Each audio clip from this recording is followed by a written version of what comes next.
Yang pertama pasti kemarin kalian duluan. Baik. Ini kalau satu minggu pelita. Nanti nggak dibagi. Ini yang baru nih. Ya. Kemarin dari semua. Santi, saya bersama. Lan.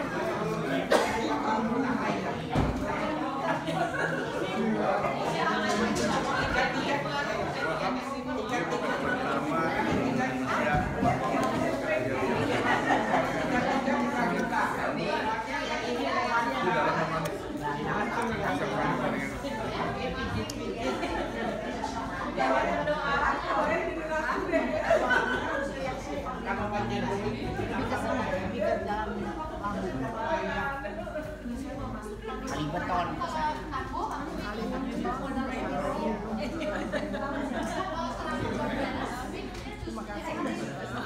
Orang jasanya jadi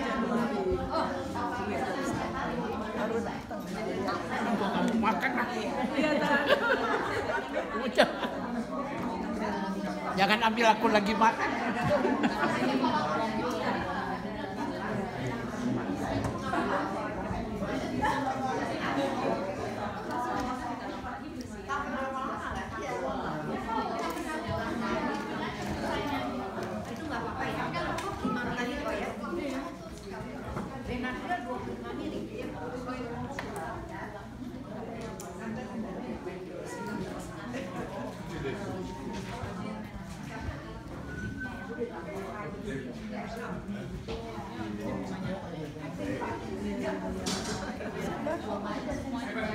Kasih hati.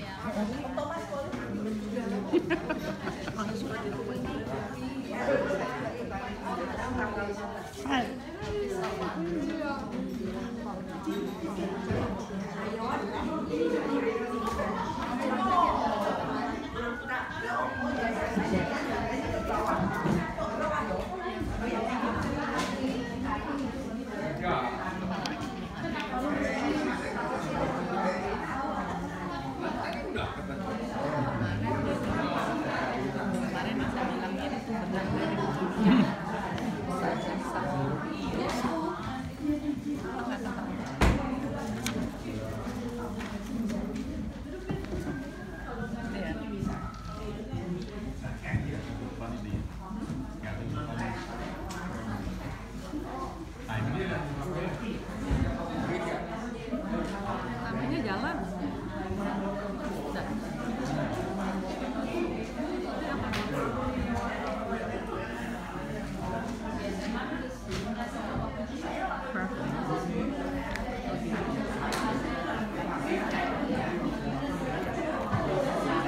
Oke, saudara-saudara, kita akan segera memulai. We will start. Mari kita membuka kitab Yosua pasal 2. Please turn your Bible to the book of Joshua chapter 2. Kita akan membaca ayat 14 hingga ayat 18. And we are going to read from verse 14 to verse 18. Kitab Yosua pasal 2, the book of Joshua chapter 2. Kita akan membaca ayat 14 hingga ayat 18. Verse 14 to verse 18. Mari kita membacanya bersama-sama. Let's read this together. Lalu jawab kedua orang itu kepadanya, "Nyawa kamilah jaminan bagi kamu, asal jangan kau kabarkan perkara kami ini. Apabila Tuhan nanti memberikan negeri ini kepada kami, maka kami akan menunjukkan terima kasih dan setia kami kepadamu." Kemudian perempuan itu menurunkan mereka dengan tali melalui jendela, sebab rumahnya itu letaknya pada tembok kota. Jadi pada tembok itulah ia diam. Berkatalah ia kepada mereka, "Pergilah ke pegunungan, supaya pengejar-pengejar itu jangan menemui kamu, dan bersembunyilah di sana 3 hari lamanya, sampai pengejar-pengejar itu pulang. Kemudian bolehlah kamu melanjutkan perjalananmu." Kedua orang itu berkata kepadanya, "Kami akan bebas dari sumpah kami ini kepadamu, yang telah kau suruh kami ikrarkan. Sesungguhnya, apabila kami memasuki negeri ini, haruslah tali dari benang kirmizi ini kau ikatkan pada jendela tempat kau menurunkan kami, dan ayahmu serta ibumu, saudara-saudaramu serta seluruh kaum keluargamu kau kumpulkan di rumahmu. Mari kita berdoa. Let us pray. Kami sudah membaca firman-Mu ya Tuhan. Sekarang kami mohon jelaskanlah kepada kami supaya kami mengertinya. We have read your word, Lord. Now we pray. Please explain this to us so we will understand it. Dalam nama Tuhan kami, Yesus Kristus, kami berdoa. In the name of our Lord Jesus Christ we all pray. Amen. Halaman 9, page 9. Mari kita mulai. Mungkin kita bertanya, mengapa kedua mata-mata itu tidak membunuh Rahab saja? Perhaps we are wondering why these two spies did not kill Rahab. Bukankah rahasia mereka akan lebih terjamin bila Rahab telah tiada? Right? If Rahab is dead, then it would be better for them. Their secret would remain hidden. Walau Alkitab tidak memberi penjelasan tentang hal ini, namun kita dapat menyimpulkan bahwa kedua mata-mata ini adalah dua orang yang baik. Tambahkan kata baik. Even though the Bible does not say this or explain this, but we can perhaps surmise that these two spies are simply good people. They are good. Mereka menyaksikan bagaimana Rahab mengambil risiko besar menyembunyikan mereka sewaktu utusan dari Raja Yeriko datang mencari mereka. They see with their own eyes how Rahab took a great risk, to hide them, giving them a hideout when the king of Jericho sent his soldiers to look for these two spies. Mereka tahu bahwa mereka berutang nyawa, tambahkan kata nyawa, kepada Rahab.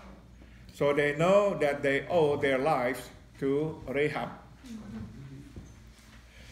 Bila mereka bukan orang baik, mungkin sekali mereka sudah membunuh Rahab dan seluruh keluarganya untuk menghilangkan jejak mereka, tambahkan kata jejak.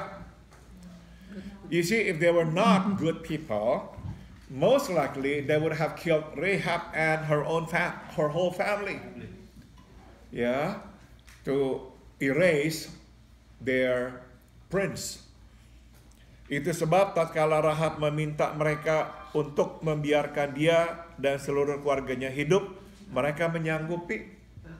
So that's the reason when Rahab asked them to keep her and her family alive, they said yes, they would do it. Bahkan bukan saja menyanggupi, mereka pun berjanji, apabila Tuhan nanti memberikan negeri ini kepada kami, maka kami akan menunjukkan terima kasih dan setia, tambahkan kata setia, kami kepada kamu. Not only they said yes, but they also give her a promise. When the Lord God gives this land to us, we will show our gratitude, our thanksgiving, and our faithfulness to you. Nah, ada beberapa pelajaran tentang kebaikan yang dapat kita petik, baik dari kedua mata-mata ini maupun Rahab. So there are several lessons about being good, about goodness, that we can learn from these two spies and also from Rahab. Pertama, kedua mata-mata ini dan Rahab saling membalas, tambahkan kata membalas kebaikan masing-masing. You see, these two spies and Rahab return kindness to each other. Mereka tidak melupakan kebaikan yang mereka terima. You see, they don't forget the kindness they have received from each other. Kadang kita bertemu dengan orang yang saya umpamakan seperti danau, tambahkan kata danau. At times we meet those whom I liken as lake. A lake. Apapun yang kita lempar ke dalamnya tidak akan keluar. You see, when you throw something into a lake, it will just sink. It will not come out. Ya, saudara, kita memikirkannya dan berbuat baik untuknya, tapi ia tidak memikirkan, apalagi membalas kebaikan kita. You see, we think about them, we do something to them, something good to them, but they don't even think about us. They don't even return our kindness.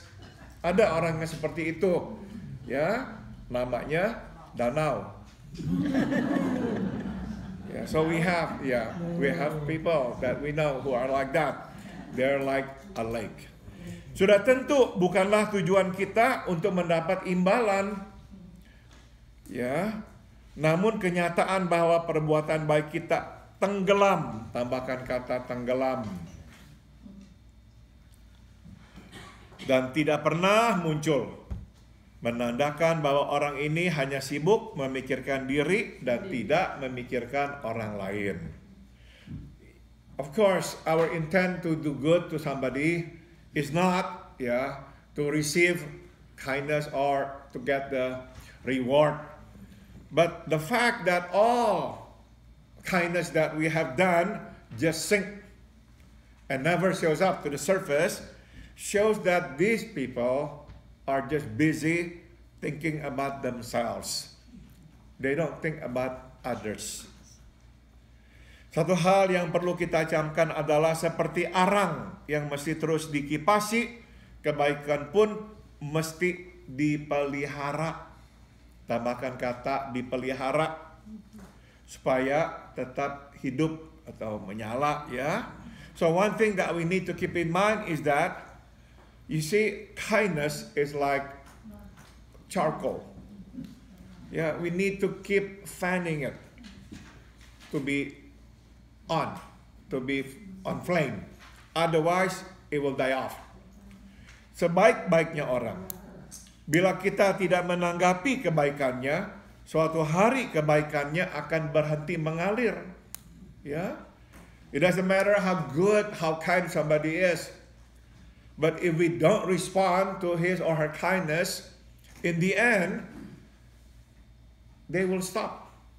They will stop showing kindness to us because they are simply humans. Sama juga dengan kita berbuat baik kepada orang, tapi kalau orang tidak menanggapi, lama-lama kita berhenti. Same thing with us too. Yeah, we show kindness to somebody over and over, but that person doesn't respond. So in the end, what do we do? We stop. Ya, jadi kita mesti sadari, saudara, bahwa kebaikan itu mesti dipelihara. So now we know that kindness has to be kept alive. Jadi kalau ada orang berkata, kok nggak ada orang yang baik sama kita, kita mungkin harus bertanya, apakah kita telah baik kepada orang? So if we complain, how come nobody cares about me, nobody does anything to me?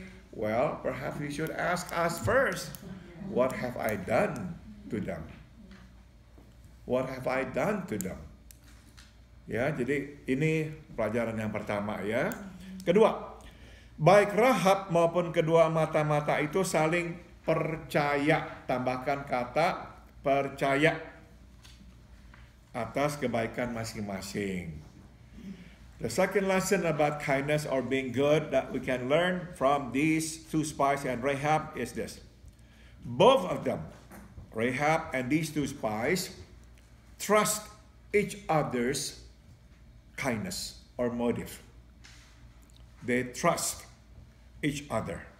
Jika tidak saling percaya, maka Rahab tidak akan menyelamatkan mereka dan mereka pun tidak akan membiarkan Rahab hidup. You see, if there's no trust between them, Rahab would not have saved them. And these two spies, would not have let Rahab live. Ngerti ya? Jadi, waktu Rahab meminta mereka berjanji, Rahab percaya mereka akan menepati janjinya. So when Rahab asked them to promise that they would keep her alive, Rahab trusted that they would keep their promise. Dan sewaktu mereka meminta Rahab, kamu jangan bilang-bilang sama orang ya. Mereka percaya Rahab tidak akan membocorkan rahasia ini. And when they said to Rahab, you keep this to yourself, ya, don't tell anybody that we hear. They trusted her. Otherwise, they would have killed her.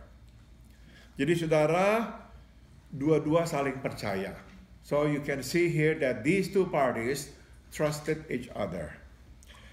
Sambung, sudah tentu kita mesti berhati-hati, terutama kepada orang yang dikenal tidak baik dan tidak tulus. Of course, we have to be careful, especially to those who are notorious to be bad, ya, and to be insincere.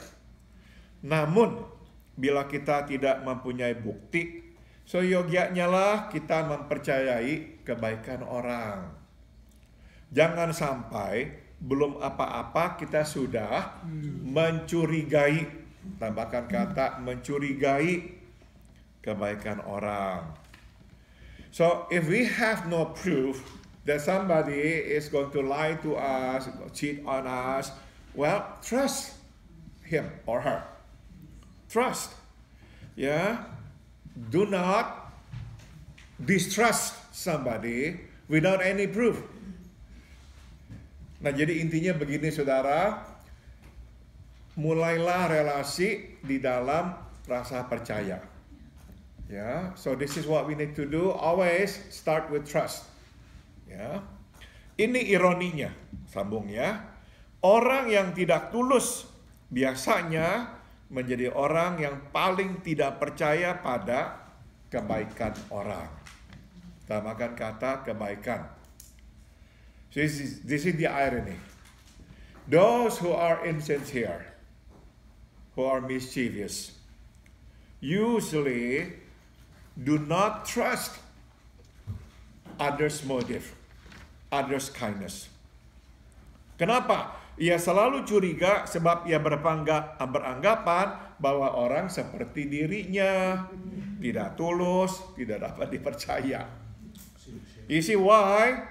Because he thinks everybody is like him. Everybody is insincere, everybody cannot be trusted. That's why he doesn't trust anybody. Orang ini adalah orang yang malang sebab pada akhirnya ia paling sedikit menerima kebaikan orang. We call this person the most unfortunate people. Why? Because they end up receiving the least amount of kindness from others. Kenapa? Ini. Karena ketidaktulusannya dan sikapnya yang terus mencurigai orang, ia malah dijauhi. Tambahkan kata dijauhi. You see, because of his insincerity and because he keeps suspecting people, in the end, nobody wants to be near him. Jadi boro-boro memberikan kebaikan kepadanya, dekat sama dia aja tidak mau. So we're not talking about being people giving kindness to them. People don't even want to be near them because they keep suspecting people. And the reason why they are like that, because they themselves are not sincere. Saudara, saya ini selalu mengingat ya, hal yang baik tentang orang Amerika tentang hal ini, yaitu apa? Orang Amerika secara budaya, orang yang memulai relasi di atas dasar percaya. Kalau tidak bisa dipercaya, baru dicurigai. One thing about American culture and people that I appreciate is that they build a relationship based on trust. They always trust you until you prove yourself untrustworthy. Then they don't trust you. Maka saudara, ada yang namanya di Amerika ini honor system. There is something here in America called honor system. Jadi artinya waktu mereka memberikan pertanyaan, mereka anggap berasumsi orang yang menjawab akan menjawab dengan jujur. You see, when they give out a questionnaire, they ask people questions, they assume that people will answer honestly. Itu nih, sebetulnya ini budaya Amerika. This is actually the inherent culture of the Americans that have been passed on from generation to generation until we all came here. We messed up that culture. Because back from where we were, we start relationship from what point? From the point of distrust. Do not trust anybody. Do not trust anybody. If they prove themselves trustworthy, then we will trust them. Right? Itulah ajaran nenek moyang kita. Yang salah sebetulnya. Kenapa mereka begitu? Karena di atas-atasnya mereka semuanya saling tipu.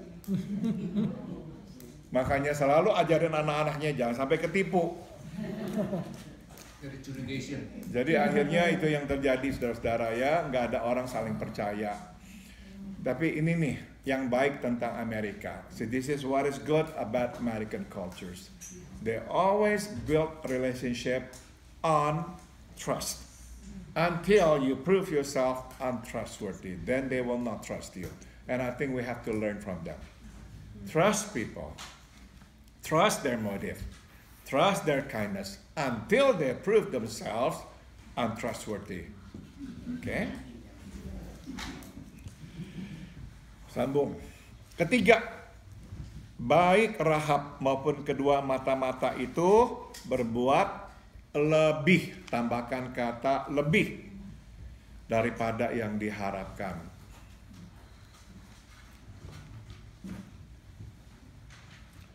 You see, the third lesson we can learn is both Rahab and these two spies did more than what was expected. Bukan saja Rahab menyembunyikan kedua mata-mata ini, ia pun mengarahkan mereka untuk bersembunyi di gunung dan baru turun 3 hari kemudian.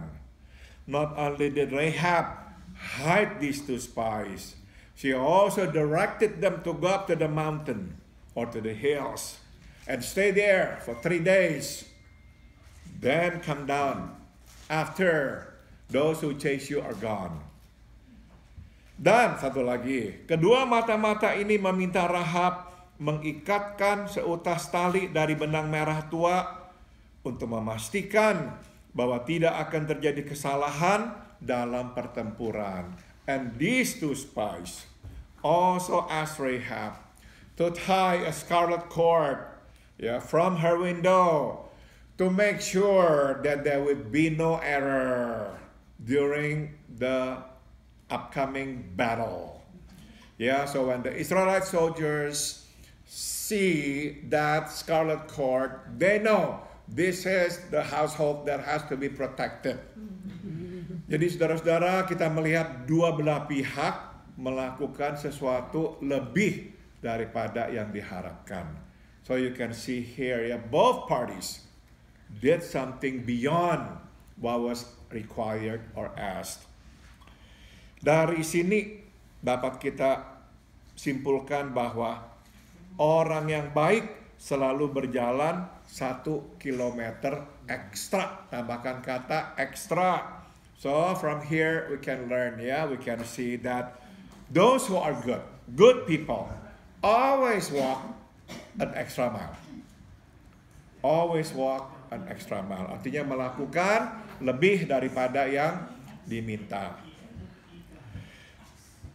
Orang yang baik tidak berbuat kebaikan agar dilihat dan dipuji orang.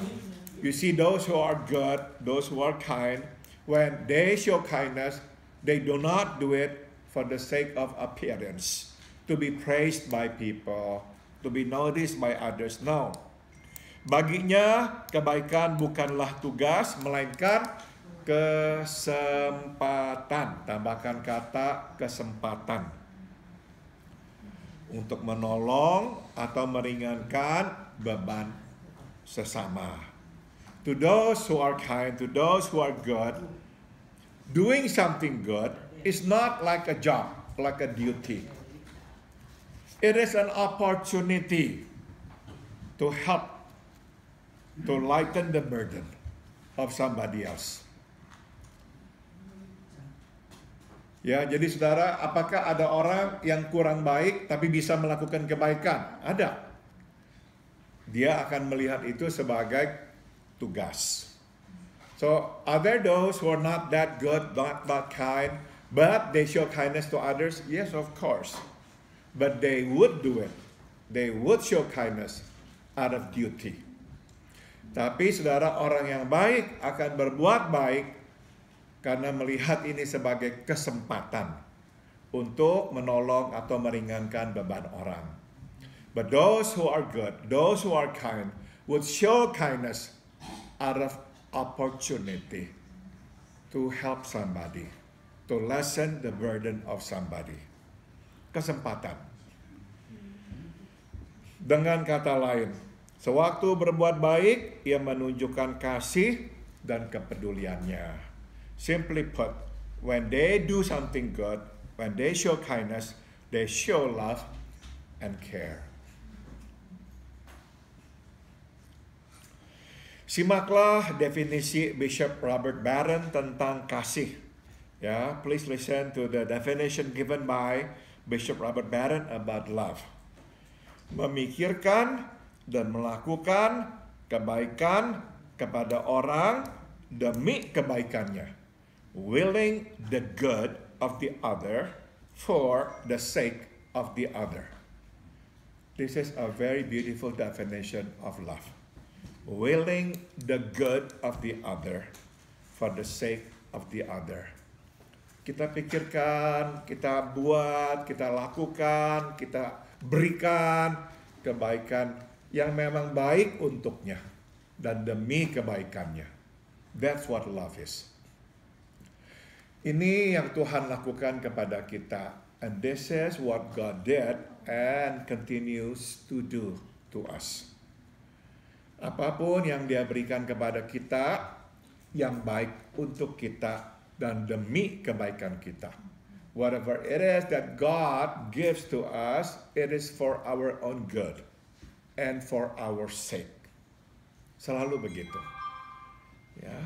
Nah, jadi ini kesimpulannya yang indah. Hari itu di tembok Yeriko kita melihat kebaikan. Tambahkan kata kebaikan. So that day, on the wall of Jericho, we see kindness, goodness. We see something beautiful there. Stop dulu.